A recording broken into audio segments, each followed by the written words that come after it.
Now it is time to move into our first guest speaker. Our first guest is a social justice professional who's been advocating for more than 2 decades for children. Crystal Morris, a dynamic facilitator who lays a firm foundation for cultural humility and models trauma-informed practices. So today her talk is entitled Emotionally Intelligent Mentors. And Crystal, I'll turn it over to you. Thank you so much, Madeline, for that. And thank you, John, for the invitation as well. Good morning, everyone. As was described, we're talking about emotionally intelligent mentors. My name is Crystal Morris. I am the founder and CEO of One Caring Adult. And this is what I get to do. I get to talk about emotional intelligence so that we can move into more alignment with our core values to create inclusive and equitable spaces, not just in the school systems and in aftercare programs, but also in organizations. So going into the next slide, we'll look at our agenda for today. A really quick talk. So we're going to talk about what mentorship is, who are the individuals that we're mentoring, and then moving that shift along to achieving emotionally intelligent mentors. So mentorship, this is a definition that I chose to use today. Mentorship is a protected relationship based on both parties learning and growing together, both parties stretching and evolving. A lot of times when we think of mentorship, we think of the mentor impacting the mentee, but it's actually this really beautiful relationship in which the adult gets to learn, the child gets to learn, and they come to co-create and build something new and beautiful that deepens both sides, both understandings throughout the process. In order to achieve this, trust has to be essential. So we're going to look at some quick data real fast, and it's from the National Survey of Adolescents. They estimate 2/3 of children have been exposed to at least one traumatic incident. You may know this as adverse childhood experiences or toxic stress, ACEs, but at least 2/3 of our children are experiencing these traumatic episodes before or by the age of 16. These incidents have a lifelong impact, both psychologically and physiologically, impacting their overall health and well-being. So what do we have to mitigate the occurrence of ACEs, these adverse childhood experiences? Well, I named my business One Caring Adult because research shows that having trusted, supportive relationships with at least one caring adult is powerful enough to mitigate trauma and mitigate the lifelong impact of trauma that can change trajectories for not only the children that are benefited directly, but those indirect benefits for family members and for communities. And mentorship relationships in particular are crucial in building those supportive systems that can decrease trauma and promote resilience, helping children to move into a space of thriving.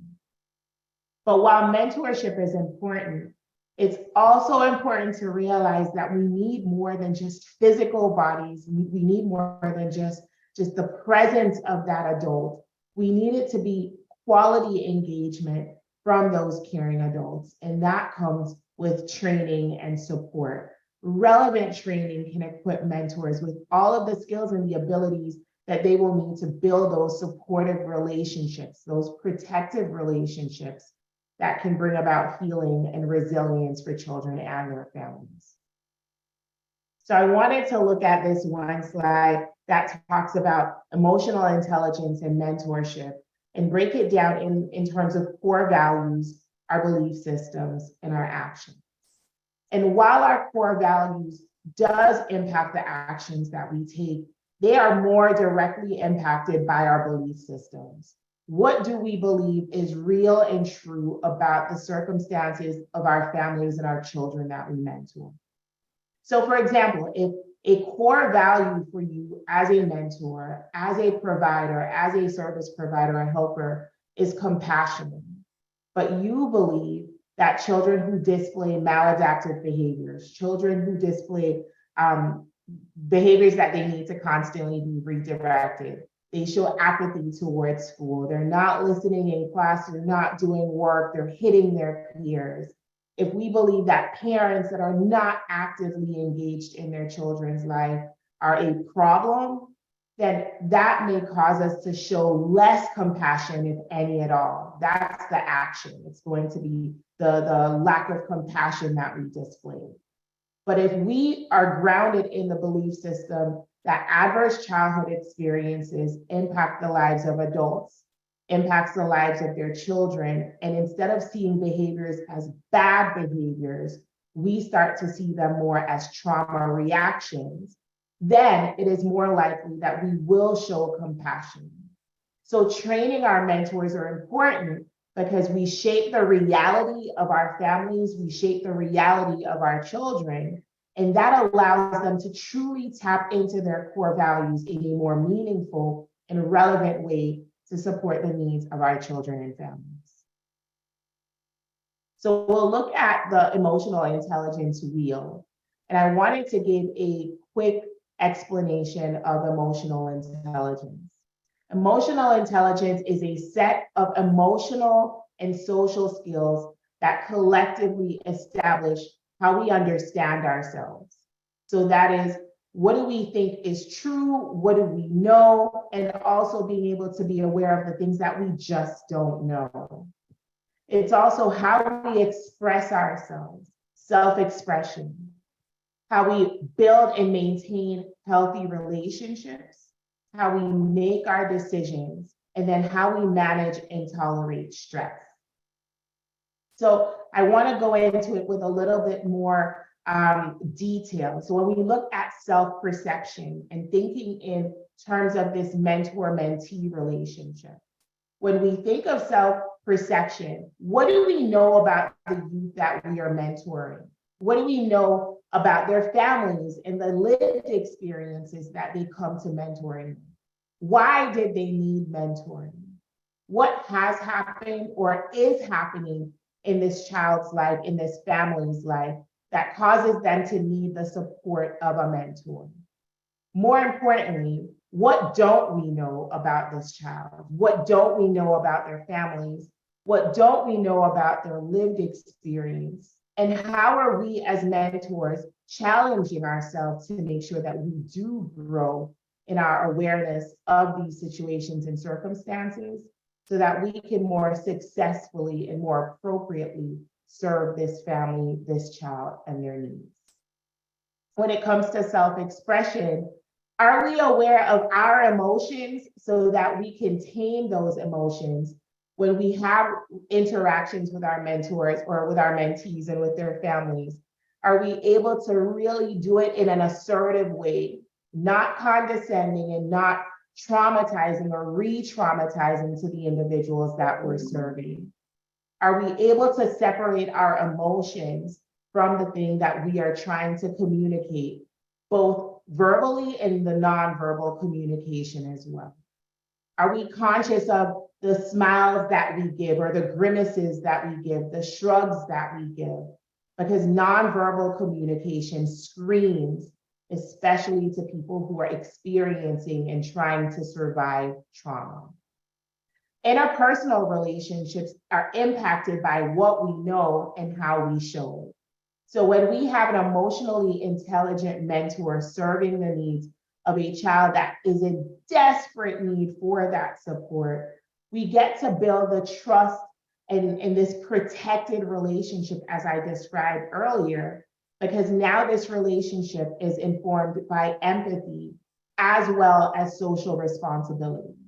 And social responsibility just talks about what are the needs of the individuals that we're serving and how are we making sure that we are serving and meeting those needs and looking at the root causes that establish those needs in the first place. When we look at decision making, are we making our decisions as knee-jerk reactions, or are we studying and thinking and making decisions, taking away emotions from it, but making decisions that are relevant, looking at the data that exists and what caused these problems to come up? So not just your knee-jerk reactions, but truly solving the root cause problems that exist. And last but not least, when we have these pieces, now we have a lot of stress management happening because you have a mentor that is able to look at the situation in the context of where the child is, where the family is. It's less wear on tear on the mentor because there is greater understanding coming into the relationship, which allows for increased amounts of optimism because now they know what the problem is and how to more meaningfully support that young person and their family. So before I end today, I want to put out the question. Think about the organizations that you serve in. Think about your mentors. Think about your mentees.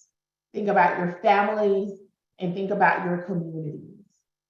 How would they be impacted if you truly had emotionally intelligent, emotionally effective mentors providing meaningful service of partnering with some of the most vulnerable young people in your community?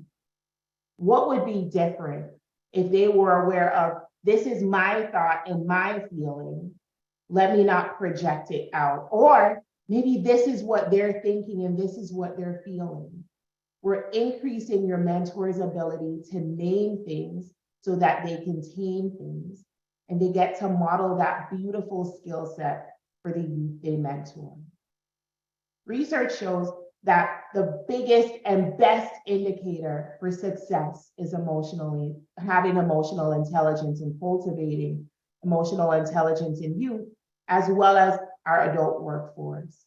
So I encourage you to take the time to learn more about bringing emotional intelligence trainings, bringing emotional intelligence coaching and support to your mentors so that we can deliver services that are more in tune with solving the root problems and allowing individuals to truly walk through their core values. Thank you for taking the time to listen, and thank you for inviting me to join your conference today.